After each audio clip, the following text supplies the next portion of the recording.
नमस्कार दोस्तों, क्या आपने कभी सोचा है अच्छे लोगों के जीवन में ही सबसे ज़्यादा दुख क्यों आते हैं? जो भगवान की पूजा करता है उसी की परीक्षा क्यों होती है? क्या भगवान सच में भक्तों को कष्ट देते हैं?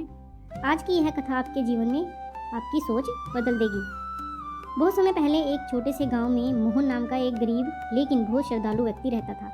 वह रोज सुबह उठकर भगवान की पूजा करता, मंदिर जाता, भूखों को भोजन कराता और हमेशा भगवान का नाम जपता रहता। गांव वाले कहते मोहन जैसा भक्त पूरे गांव में नहीं, लेकिन उसके जीवन में एक के बाद एक कठिनाइयां आती रही। एक दिन उसकी खेती बर्बाद हो गई, सारी फसल सूख गई। लोग बोले इतनी पूजा करने का क्या फायदा, लेकिन मोहन ने कहा भगवान जो करते हैं अच्छे के लिए करते हैं। उसके बाद कुछ समय बाद उसका घर आग में जल गया, सब कुछ खत्म हो गया। अब गांव वाले हंसने लगे, देखो भगवान ने अपने भक्त का क्या हल कर दिया। लेकिन मोहन फिर भी मंदिर गया और बोला, हे प्रभु, मुझे आप पर पूरा विश्वास है। ऐसे ही समय बीतता गया। एक रात उसका छोटा बेटा बीमार पड़ गया। मोहन मंदिर में बैठकर रोने लगा। उसने पूछा, हे भगवान, मैं आपकी भक्ति करता हूँ, फिर भी मेरी ही परीक्षा क्यों?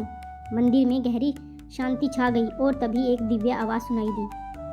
भगवान बोले, हे भक्त, मैं तुम्हें दुख नहीं दे रहा, मैं तुम्हें मजबूत बना रहा हूँ।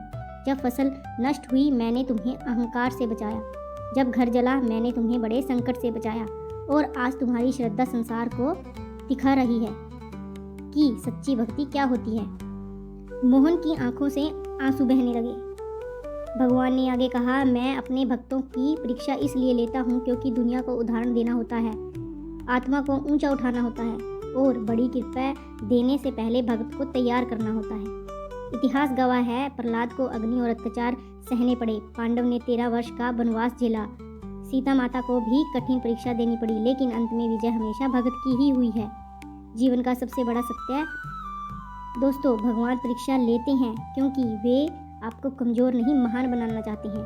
वे आपको दुनिया से नहीं अपने करीब लाना चाहते हैं। वे जानते हैं कि आप उससे ज़्यादा मजबूत हैं जितना आप खुद सोचते हैं। जीवन में कठिन समय आए तो यह मत सोचिए भगवान मुझे भूल गए, बल्कि सोचिए भगवान मुझे चुन रहे हैं।